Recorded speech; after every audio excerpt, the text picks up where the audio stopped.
Hey guys, welcome to spy chemistry. आज है 21 जून 2020, यानी कि साल का सबसे बड़ा दिन। इसके साथ ही आज पड़ रहा है एनुलर एक्लिप्स, जो कि कुछ ही समय बाद पूरा हो जाएगा। समय हुआ है 11:57 AM और कुछ ही मिनटों में सोलर एक्लिप्स पूरी तरह से हो जाएगा। पेश करने के लिए हमने ऑलरेडी यहाँ पर खाना पानी रखा हुआ है, जिसको हमने सन एक्सपोजर के लिए छोड़ा हुआ है। तो पहला प्रश्न आता है कि हमें खाना क्यों खाना चाहिए सोलर एक्लिप्स के दौरान। सीधा सा जवाब ये है कि ये दिखाने के लिए अपने माता पिता को, उन लोगों को, कि सोलर एक्लिप्स के दिन भी खाना खाने में कोई बुराई नहीं है, कोई दिक्कत नहीं है। तो हमें ये ऑर्थोडॉक्स जो बिलीफ है, जो मिथ है, उसे ब्रेक करना है। ठीक है। तो इसके बाद मैंने बहुत सारे यूट्यूब पर वीडियो देखे जहाँ पर एस्ट्रोलॉजर्स लिटरली कुछ भी इसका रीज़न देकर कह रहे हैं कि ऐसा नहीं करना चाहिए। हालांकि हम टोटल वेरीफाई करेंगे और आज हम सिर्फ बात करेंगे सिर्फ फैक्ट्स पर, रिसर्च के साथ। और पेपर जो भी मैं बोलूँगा उसके पेपर्स मैं नीचे डिस्क्रिप्शन बॉक्स में साइड कर दूँगा, तो वहाँ जाके देख लेना। ठीक है। तो सबसे पहले बात आती है कि क्या हमारी बॉडी में कोई चेंजेस होते हैं सुबह, शाम, दोपहर, रात के दौरान। तो जी हाँ, होते हैं।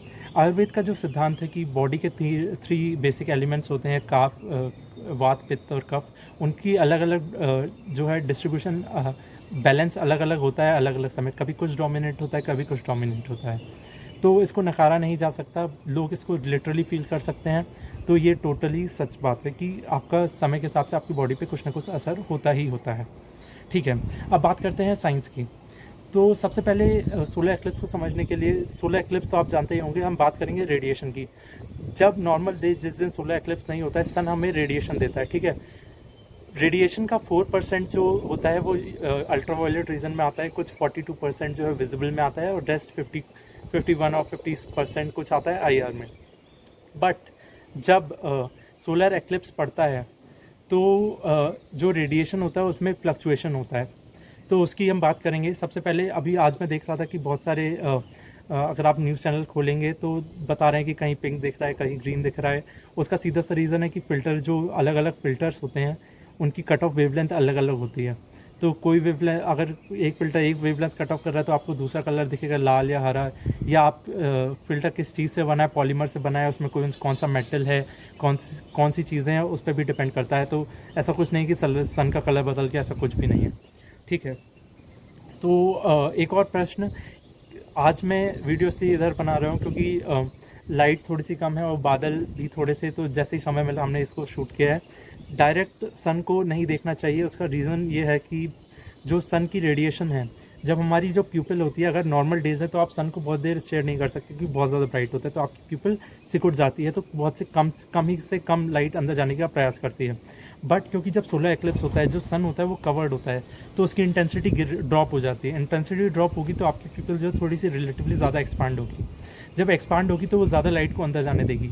तो इस कारण जो IR रेडिएशन होंगे, IR रेडिएशन नेचर वाइज गर्म होते हैं, तो वो क्या करते हैं, फोकस करते हैं रेटिना पे। रेटिना के जो सेल्स हैं वो मतलब आप जल जाएंगे। ठीक है। तो आपको ये फील भी नहीं होगा क्योंकि उसमें जो है ऐसे नर्व्स नहीं होती, सेंसरी नर्व्स नहीं होती जो आपको दर्द फील कराएं। ठीक है। लेकिन उनमें परमानेंट डैमेज हो जाएगा, और इसको बोलते हैं फोटिक रेटिनोपैथी। इस चीज़ का नाम है फोटिक रेटिनोपैथी, जिसको आप गूगल पे या कहीं भी सर्च कर सकते हैं। ठीक है। तो फिर बात करते हैं खाना पानी की। ठीक है। तो साफ साफ बता देता हूँ, एक रिसर्च के हिसाब से, बायोलॉजिकल, जिसका टाइटल है biological effects of solar eclipse on water and food, जिसमें उन्होंने कुछ ऐसे बैक्टीरिया की स्टडीज़ की हैं, मतलब सर्वाइवल और ग्रोथ रेट पर, जिसमें है like E coli, staphylococcus aureus, bacillus bacillus subtilis, salmonella typhi, बहुत ही सीवियर से नाम है। तो पता ये लगा है कि ये जो भी हमारे पैथोजेंस होते हैं, जो मेजरली रिस्पॉन्सिबल होते हैं डिजीज़ के लिए, फूड बेस्ड या वाटर बेस्ड जो भी डिजीज़ होती है, इनके कारण होती है। तो ये स्टडी की गई कि अगर हम इनका ग्रोथ रेट और सर्वाइवल रेट अगर स्टडी करें इस दौरान, तो उसमें क्या फ्लक्चुएशन होता है। तो आपको बता दूं, इस दौरान इसमें कोई भी सिग्निफिकेंट इंक्रीज़ नहीं हुआ था। फिर से बोल रहा हूँ, इन पैथोजेंस का इस समय सोलर एक्लिप्स के दौरान कोई भी इफ़ेक्ट या सिग्निफिकेंट इंक्रीज ग्रोथ रेट में नहीं पाया गया है। तो ये खाना टोटली सेफ है। तो खा के सीधे सीधे दिखा देता हूँ। ठीक है। सेफ है थोड़ी देर। अब हम बात करते हैं कि क्या क्या परिवर्तन होते हैं सोलर एक्लिप्स के दौरान। अब जो बात करेंगे वो बात होगी थोड़ी सी बैलेंस। इसमें थोड़े से साइड इफ़ेक्ट्स भी बताऊंगा कैसे हो सकते हैं, और कुछ ऐसी बिलीव्स बताऊंगा जो कि गलत हैं। ठीक है, तो अगर आप जो है खाना खा रहे हैं, ठीक है, तो खाने में हम जैसे कि जानते हैं केमिस्ट्री जो हमारी लाइट है, यूवी रेडिएशन है, उनकी जो रेडिएशन होती है उसकी एनर्जी काफ़ी ज़्यादा होती है। तो कोई भी जो मैटर है वो बॉन्ड से बना होगा, ठीक है। यूजुअली हम जो खाना खा रहे हैं वो ऑर्गेनिक है, ठीक है। तो उसमें क्या होता है, पी बॉन्ड होते हैं, पाई बॉन्ड होते हैं, उनके जो एनर्जी लेवल्स होते हैं, तो एनर्जी लेवल्स को अगर आप एंटी बॉन्डिंग इलेक्ट्रॉन से फिल कर दें तो बॉन्ड्स जो है टूट जाएंगी, मतलब केमिकली ब्रेक हो जाएंगी। तो ऐसा संभव है कि यूवी लाइट के ज़्यादा रेडिएशन के दौरान कुछ बॉन्ड्स जो है वो ब्रेक हो जाएं और वो मॉलिक्यूल जो पहले था वो अब ना रहे। हमारे बहुत सारे विटामिन्स और खाने में जो फैट्स होते हैं जिनमें डबल बॉन्ड्स होती हैं, डबल बॉन्ड्स वाले कंपाउंड्स एक्चुअली थोड़े से ज़्यादा ससेप्टेबल होते हैं ब्रेक के लिए। हम जानते हैं पेरिसाइक्लिक रिएक्शंस होती हैं जो यूवी लाइट इनिशिएट कर सकती है। तो और बहुत सारी, जैसे आप अगर जूस वगैरह पिए तो उसमें क्या होता है, स्टेबलाइजर्स होते हैं या प्रिजर्वेटिव्स होते हैं फूड में, वो भी क्योंकि आप फूड उसमें लिखा होता है कि इसको गर्मी में ना रखें या लाइट के एक्सपोजर में ना रखें, क्योंकि हालांकि जो हमारी फूड कंट्रोल बॉडीज़ हैं FSSAI, वो ये इंश्योर करते हैं कि ऐसी कोई भी सब्सटेंस यूज़ ना हो जो फोटो डिग्रेड हो या जिसको खाने से कोई दिक्कत आए। तो खाना टोटली सेफ़ होता है ज़्यादातर चीज़ों में। हालांकि ये सच है कि यूवी रेडिएशन से कुछ बॉन्ड ब्रेक हो सकती हैं, ठीक है। तो इसके बाद हम बात करते हैं कि फोटो डिग्रेडेशन अगर आप साफ़ पानी पी रहे हैं, ठीक है, कुछ लोग, अगर आप गंदा पानी पिएंगे किसी भी मौसम में तो आपको बीमारी हो सकती है। लेकिन कुछ जगह के जो पानी होते हैं उसमें जो है मेटल्स ज़्यादा होते हैं, डी मेटल्स जो है, कुछ लिमिटेड ऐसे एरियाज़ हैं जहाँ की मिट्टी में डी मेटल्स भी पाए जाते हैं। तो अगर वो मेटल्स जो डी ब्लॉक के मेटल्स हैं वो पानी में मिलते हैं तो हम जानते हैं, जैसे अलग बहुत सारे फोटो कैटलिस्ट होते हैं जो डाइस को डिग्रेड करते हैं, जैसे TiO2। हालांकि ऐसी चीज़ें पानी में कभी नहीं मिलेंगी ना होती हैं, पर कुछ ऐसे मेटल्स हैं जो ये इनिशिएट कर सकते हैं, ठीक है, फोटो डिग्रेडेशन कर सकते हैं ऑर्गेनिक मॉलिक्यूल्स का। इसलिए खाना थोड़ा ज़्यादातर खाने सेफ़ होते हैं, तो खाने में कोई दिक्कत नहीं है, और मैंने आपको अभी खाकर भी दिखाया है। इसके बाद बात करते हैं कुछ एक्सपेरिमेंटल ऑब्जर्वेशन की, ठीक है। तो जो सोलर एक्लिप्स होता है उसके दौरान बहुत सारे चेंजेस आते हैं ट्रोपोस्फियर में, स्ट्रेटोस्फियर में। तो उसके लिए एक अलग से केमिस्ट्री है, फोटो केमिस्ट्री, ठीक है। तो उसमें बहुत सारी जो चेंजेस होते हैं उसको हम स्टडी कर सकते हैं। तो ऐसा ही कुछ एक्सपेरिमेंट जो है वो किया गया जिसमें टाइम रिजॉल्व्ड OH या HO2 का जो कंसंट्रेशन था उसको देखा गया, और ये पता लगाया गया कि हमारी जो नेचुरल इन्वायरमेंट जहाँ तक हम रह रहे हैं उस लेवल पर 97% ड्रॉप था OH या HO2 के कंसंट्रेशन का। तो ये, हालांकि ये स्टडीज़ बहुत क्लियर नहीं है कि कैसे ये चीज़ें हमें अफेक्ट कर सकती हैं, और ऐसी कोई रिपोर्ट भी नहीं है कि इसने किसी को बहुत ज़्यादा तरीके से अफेक्ट किया हो। तो रिपोर्ट के हिसाब से अगर आप देखें तो इसमें जो है ऑलमोस्ट जो टोटल एक ओजोन कंटेंट होता है, जो ओजोन आप जानते हो कि जो हमें यूवी से प्रोटेक्ट करता है, टोटल ओजोन कंटेंट जो था वो सोलर एक्लिप्स के दौरान लगभग नाइट लेवल तक पहुंच जाता है, ठीक है। तो आप ये इमेजिन कर सकते हैं कि कुछ ऐसी स्पीशीज़ प्लांट्स की या एनिमल्स की जो हमें हो सकता है ना पता हो, जो बहुत ज़्यादा ससेप्टेबल हो उस चेंज की, क्योंकि हमने साइंटिस्ट ने हर चीज़ को स्टडी पूरी तरीके से नहीं कर पाए, पूरी हर चीज़ को एक्सप्लोर नहीं कर पाए। तो ये संभव है कि ऐसे कुछ चेंजेस से बहुत सारी स्पेशीज़ में चेंज आए, ठीक है। जैसे कि आपने अभी मैंने बताया कि बीस के मतलब हनी बी के भी बिहेवियर में थोड़ा सा चेंज आता है, ठीक है। तो इस स्टडी पे हम बात करेंगे हनी बी की स्टडी पर। तो हनी बी का ये देखा गया कि जब सोलर एक्लिप्स का समय था तो जो मधुमक्खियों का जो हनी कॉम था उसमें जो ओपनिंग गेट था जहाँ से अंदर बाहर होती हैं, वो टनल को उन्होंने हटा दिया था एक्लिप्स के 2 घंटे पहले करीब। और सोलर एक्लिप्स के दौरान जो मधुमक्खियाँ खाना या लेने, थोड़ी रिसोर्सेज लेने बाहर गई थी, उनको अपनी कॉम को लोकेट करने में दिक्कत हुई और वो वहाँ तक नहीं पहुँच पाई। इसके लिए जो कुछ मधुमक्खियाँ कॉम से जाकर उनको गाइड करते हुए अपने वापस छत्ते तक लेकर आईं, ठीक है। तो हर चीज़ पर हो सकता है असर हो, ऐसे बहुत सारी चीज़ें हैं जिन पर असर हो सकता है। अब बात करते हैं ओजोन की, हम जैसे बात कर रहे थे, तो इसमें बात आती है एक न्यू पार्टिकल फॉर्मेशन की। न्यू पार्टिकल फॉर्मेशन जो होते हैं एरोसॉल्स होते हैं, बहुत सारी चीज़ों से बनते हैं एरोसॉल्स।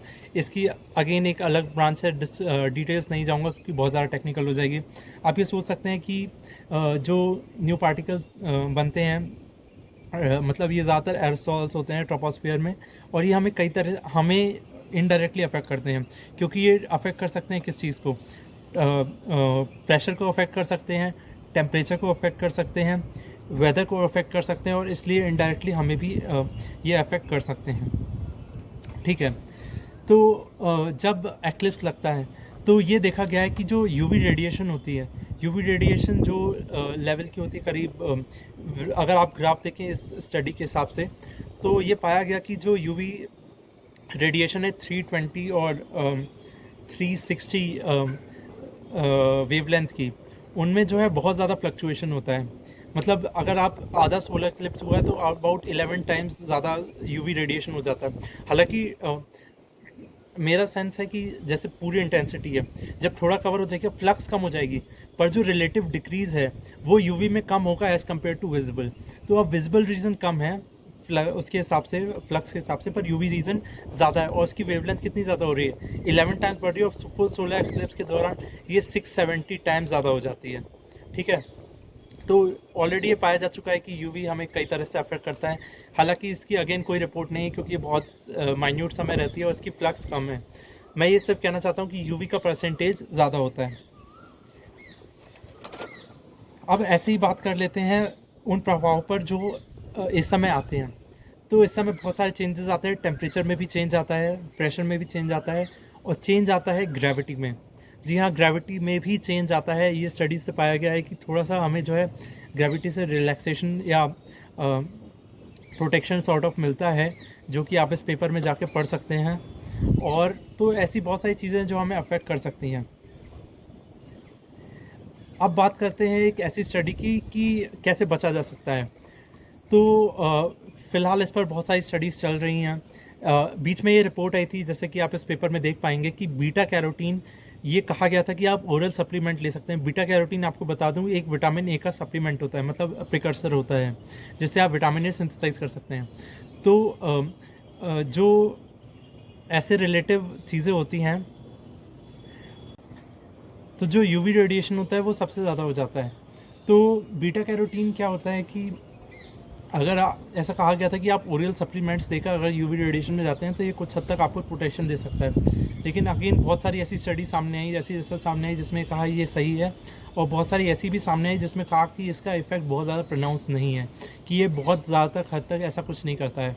लेकिन कुछ जगह ऐसा इसका यूज़ भी किया जा रहा है, तो इस पर हम डिबेट नहीं करेंगे। कुछ 12:10-15 हो रहा होगा करीब, अब तो मुझे नहीं दिख रहा है। तो जो भी है कि इस वक्त तक हमने जो भी चखा वो सन के एक्सपोजर में था, तो हम इसे खा पी सकते हैं। बात इतनी करेंगे, और अगर आपको यूवी रेडिएशन से बहुत डर लग रहा है तो आपको बता दूं कि आपके जो वाटर फिल्टर्स हैं वो भी यूवी रेडिएशन यूज़ करते हैं बहुत सारे माइक्रोब्स वगैरह को मारने के लिए। तो इससे डरने की कोई ज़रूरत नहीं है, मैंने अभी आपके सामने खा पी कर दिखाया।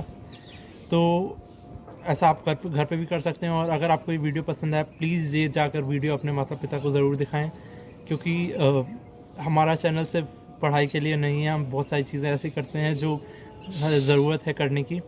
तो अगर आपको ये वीडियो पसंद आया हो तो प्लीज़ इसे लाइक करें, सब्सक्राइब करें हमें, ताकि हम आप तक ऐसे ही वीडियो पहुंचाते रहें। और इस वीडियो को ज़रूर अपने माता पिता और ऐसे सभी लोगों को दिखाएं जिनका ये मानना है कि इस समय खाना पीना नहीं चाहिए। हम सारी रिसर्च करके बात करते हैं, तो प्लीज़ लाइक और शेयर सब्सक्राइब कर जाना। और अगर आपका कोई भी प्रश्न इस संदर्भ में हो तो प्लीज़ कमेंट बॉक्स में हमें लिख के बताएं, हम ज़रूर उसका आंसर देने का पूरा प्रयास करेंगे। अगर मैंने कोई भी बात ऐसी कही हो जिसमें आपको लगता है कि ये गलत है, तो प्लीज़ डिस्क्रिप्शन बॉक्स में सबको बताएं, और आप खुद सामने आकर भी बताएं कि ये कैसे सही की जा सकती है, इसमें क्या एडिशन है। आप मुझे नई स्टडीज़ बता सकते हैं कि और ऐसी स्टडीज़ भी हुई हैं जिसमें ये सारी चीज़ें पाई गई हैं, ताकि हम आप सब लोगों की नॉलेज और फर्दर एनहांस कर सकें। सो आज के लिए बस इतना ही। Thank you and stay with us, inspire chemistry.